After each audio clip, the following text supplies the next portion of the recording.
Et je suis là pour vous dire ce soir que vous avez un Dieu qui vous aime et qu'il y a une guerre qui se déroule dans les lieux célestes.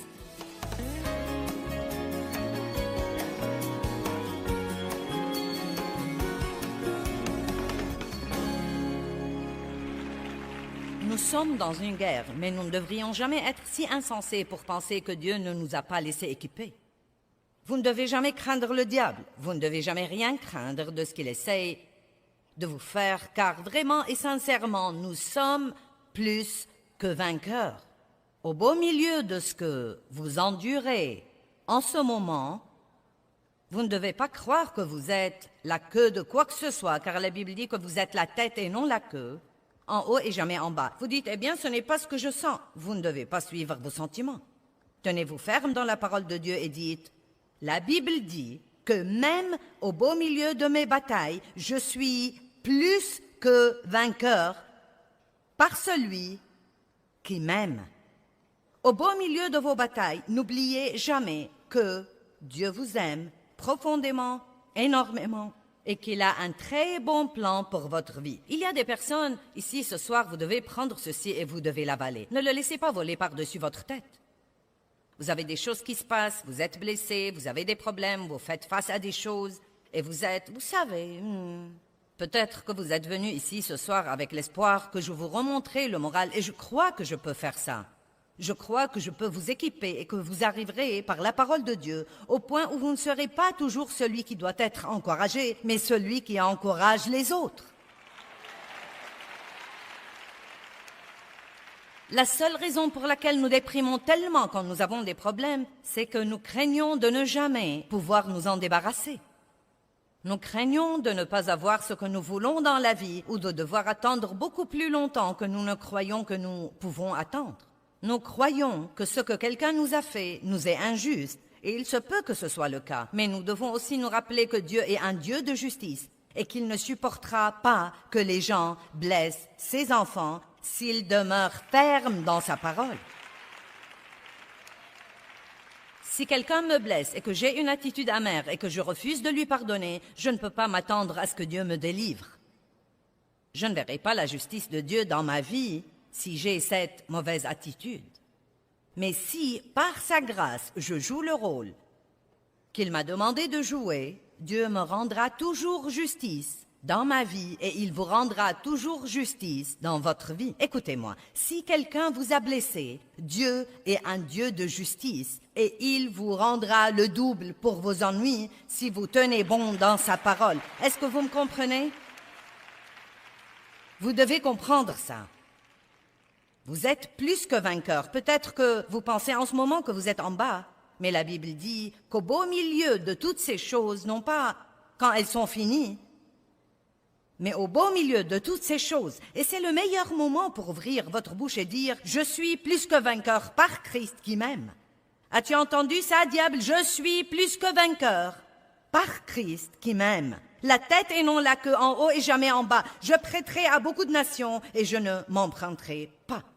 Maintenant, si nous voulons réussir à vaincre le diable, nous devons apprendre à prêter attention à ce qui se passe dans nos pensées. Et je crois parfois que nous ne prêtons pas assez attention à beaucoup de choses. Nous sommes plutôt...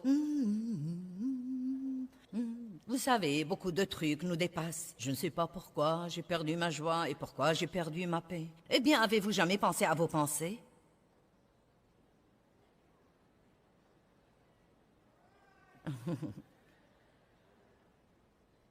Vous savez, si vous êtes déprimé et découragé, pensez à vos pensées. Je vous dis la vérité, c'est très très difficile d'être malheureux quand vous avez des pensées heureuses. Amen? Eh bien, je ne peux pas contrôler mes pensées. Si, vous le pouvez. Je le peux, vous le pouvez. La Bible nous enseigne que la pensée est le champ de bataille. 2 Corinthiens 10, 4 et 5, nous sommes dans une guerre. Amen? Beaucoup ont reçu Christ ce soir. Bienvenue à la guerre. Peut-être que vous pensez, eh bien, minute, j'ai déjà une guerre, je ne veux pas en avoir une autre. Mais ce qu'il y a, c'est que dans la guerre que vous aviez avant, vous combattiez tout seul. Maintenant, vous avez un guerrier puissant de votre côté. une armée d'anges, le roi des rois, le seigneur des seigneurs. Donc, vous êtes dans une guerre, mais le jeu va être complètement différent maintenant. Complètement différent. 2 Corinthiens 10, 4 et 5.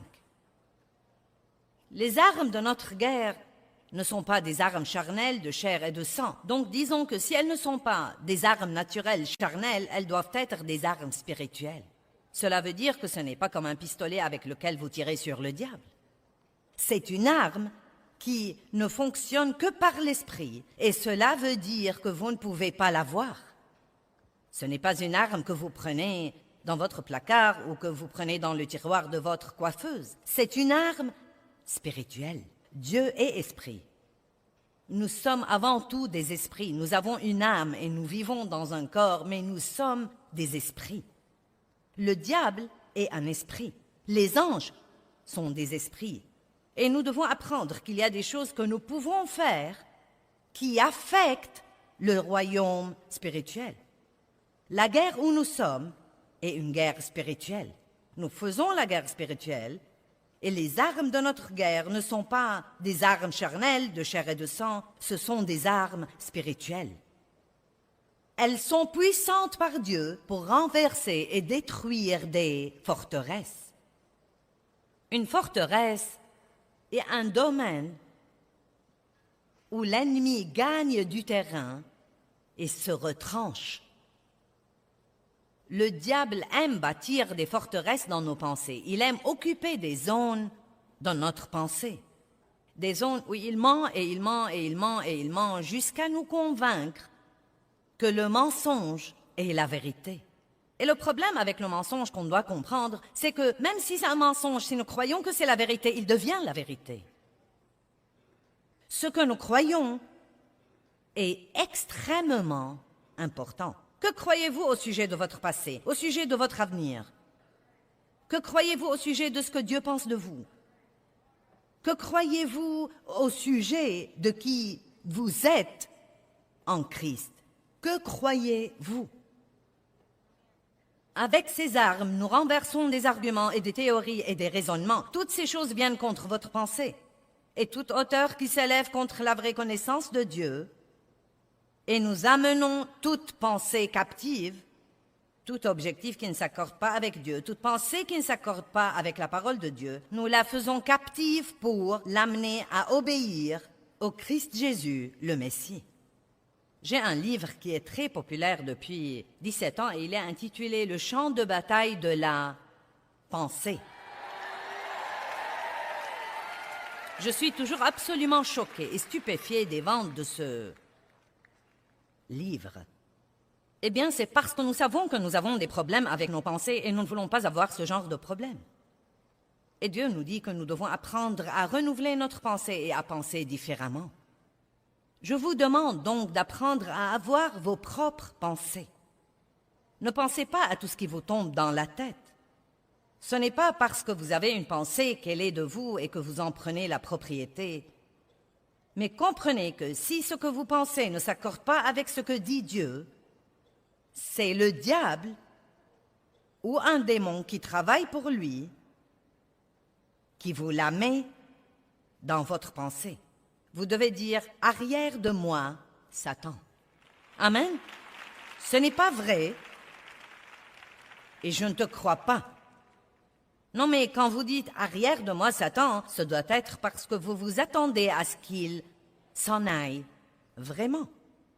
Une femme faisait des courses et son mari lui a demandé de ne plus acheter de vêtements.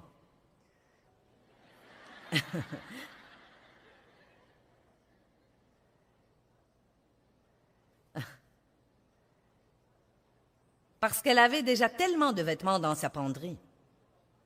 Elle lui a promis de ne pas en acheter. Au centre d'achat, elle est passée devant un magasin et il y avait une jolie robe dans la vitrine.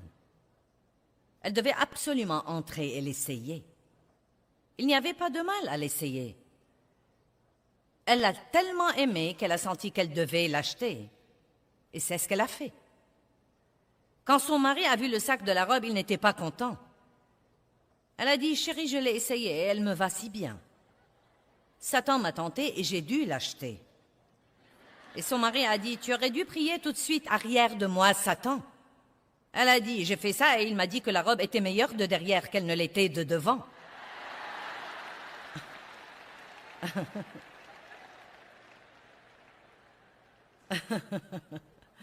Donc quand vous dites « arrière de moi, Satan », ne jouez pas au plus fin. Si vous voulez vous débarrasser du diable, vous devez vraiment le vouloir. Vous sentez-vous comme un soldat? La Bible dit que nous sommes des soldats dans l'armée de Dieu. Vous comportez-vous comme un soldat? 2 Timothée 2, 4. Paul dit, « Personne, en s'engageant dans l'armée, ne s'embarrasse des affaires de la vie civile. » 2 Timothée chapitre 2, verset 4. Personne en s'engageant dans l'armée ne s'embarrasse. Nous allons écrire le mot s'embarrasse en majuscule. Ne s'embarrasse des affaires de la vie civile.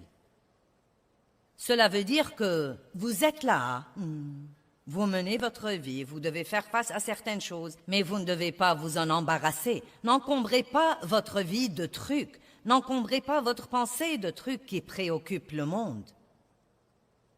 Car son but est de satisfaire et de plaire à celui qui l'a enrôlé. Nous avons un travail à faire pour Dieu. Je crois que si Dieu n'avait pas un travail pour vous à l'instant où vous avez été sauvés, il vous aurait pris au ciel.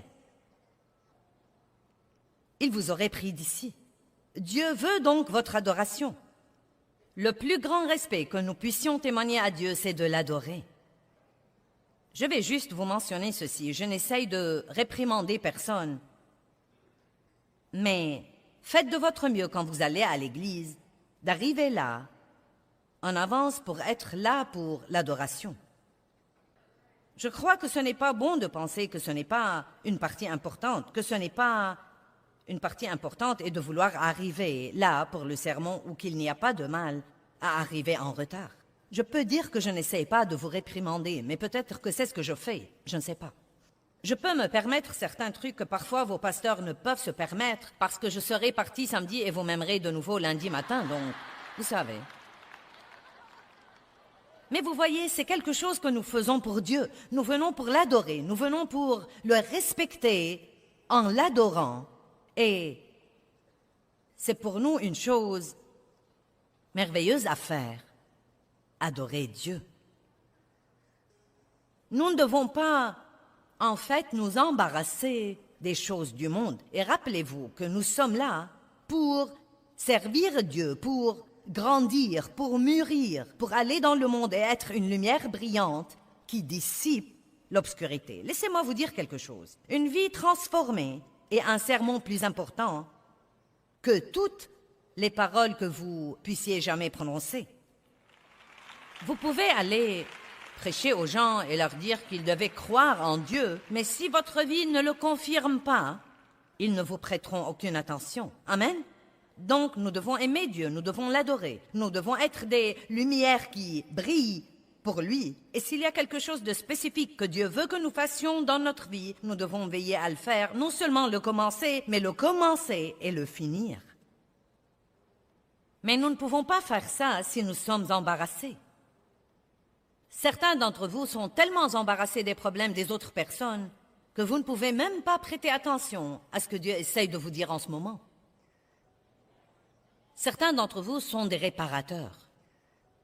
J'aime résoudre les problèmes des autres et je dois faire attention et ne pas me laisser entraîner dans leur désordre, à tel point que cela absorbe mon énergie et m'empêche de faire les choses que je crois vraiment que Dieu veut que je fasse.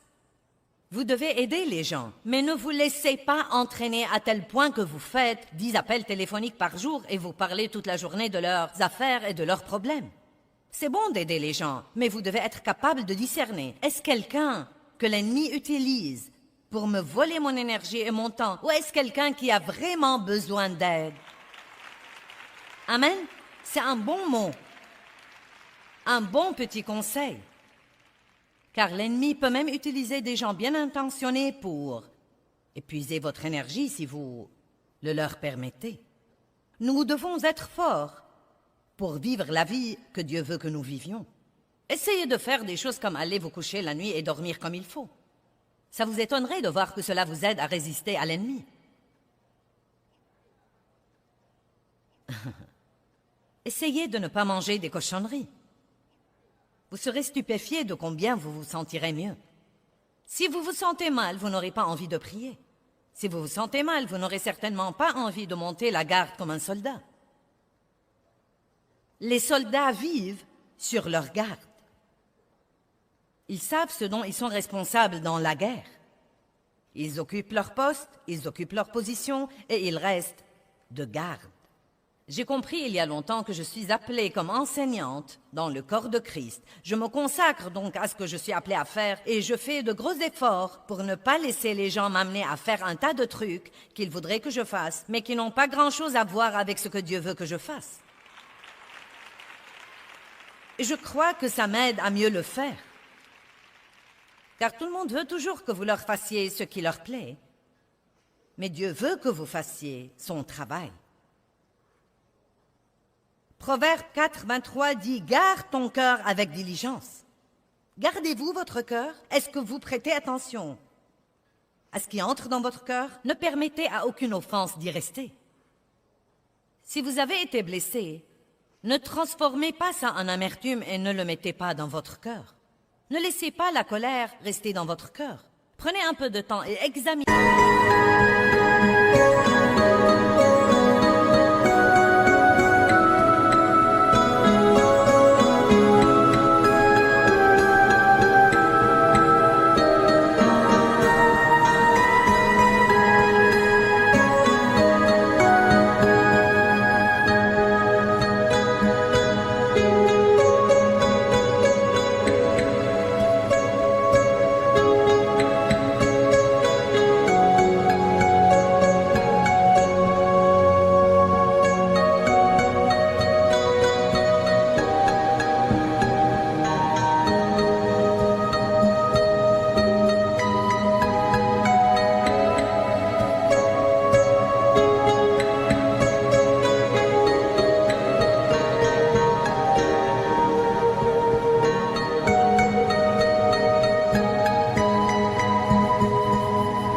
Votre cœur. Qu'est-ce qui se passe dans mon cœur? Est-ce que mes motifs sont bons pour ce que je fais? Est-ce que j'ai un cœur pur devant Dieu?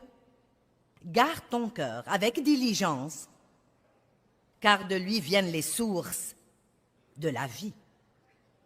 Vous êtes agressif ou passif? Vous êtes dynamique ou vous réagissez simplement? Est-ce que vous attendez jusqu'à ce que vous ayez un problème et ensuite vous essayez de vous fortifier? Ou est-ce que vous restez toujours fort? Est-ce que vous imposez votre autorité sur l'ennemi quand vous avez un problème? Ou est-ce que vous marchez dans votre autorité tout le temps? Est-ce que vous devez avoir quelqu'un pour vous motiver ou êtes-vous motivé par vous-même? Est-ce que quelqu'un doit venir vous remonter votre manivelle? Et est-ce que vous faites toute une histoire pour y aller? Ou est-ce que vous faites ce qu'il faut quand personne ne vous voit? Amen. Soyez une personne résolue. Soyez une personne qui vit intentionnellement. Est-ce que vous vous levez le matin pour attendre de voir ce qui arrivera avant de décider ce que vous voulez faire? Les gens me font presque rire quand je dis « Vous allez venir demain? Je vais attendre pour voir de quoi demain sera fait. » Eh bien, vous ne viendrez pas ici. Vous devez être intentionnel, faire les choses exprès, et vous devez savoir que chaque fois que vous voulez faire quelque chose qui va vous profiter spirituellement, ou vous aider à grandir en Dieu, ou vous aider à être une bénédiction à quelqu'un d'autre, l'ennemi va certainement essayer de vous arrêter. Même si vous commencez à prier sur un certain plan, Dieu vous a mis quelque chose dans le cœur pour lequel il faut prier. Et vous croyez que Dieu vous montre que si vous priez pour ça, vous serez exaucé et cela vous prendra dans un nouveau domaine de bénédiction. Je peux presque vous promettre que les premiers jours, vous aurez l'impression que vous régressez au lieu de progresser. Car l'ennemi veut vous faire croire que ça ne marche pas. Avez-vous prié pour quelqu'un et qu'il a été pire? Ou ou que le diable vous a chuchoté à l'oreille. Ça ne marche pas. Pour qui te prends-tu? Mais vous savez ce qui arrive en fait? Quand vous priez, Dieu commence à travailler sur cette personne et elle est vraiment pire parce qu'elle est maintenant sous la conviction.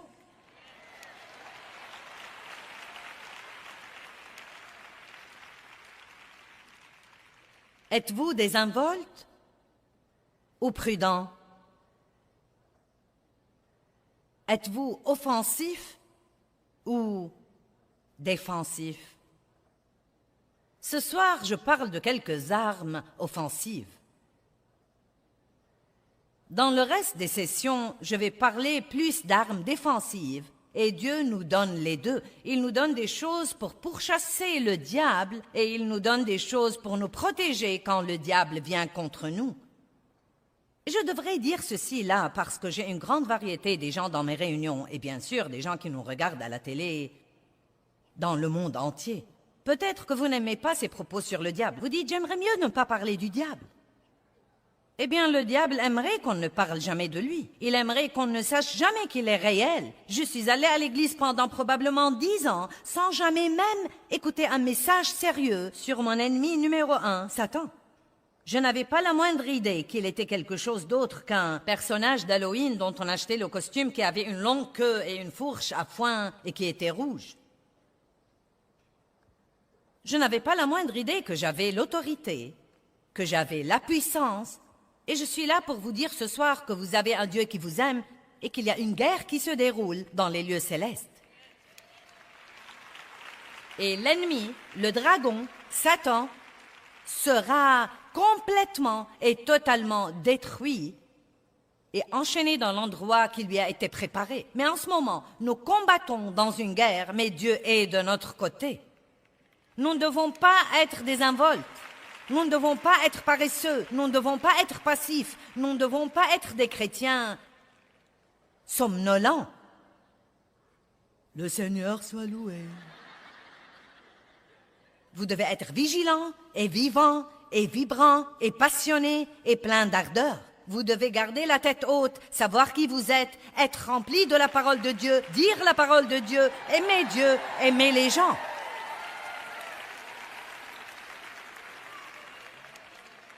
Eh bien, tu sais quoi, Joyce, ça demande vraiment beaucoup de travail.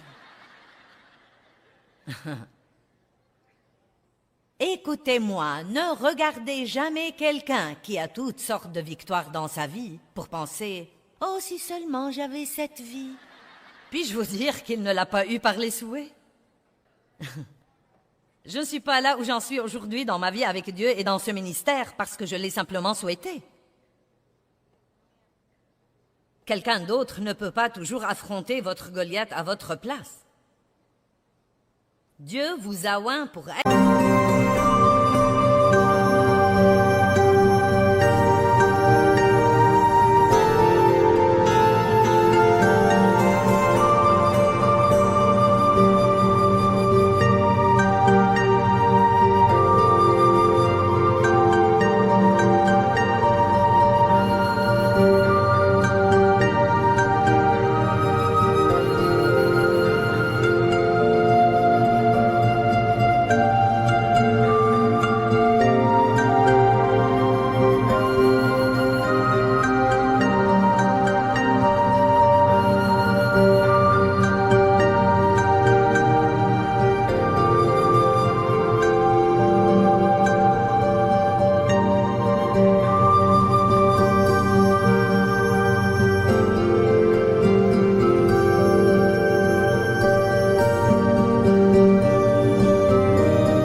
roi.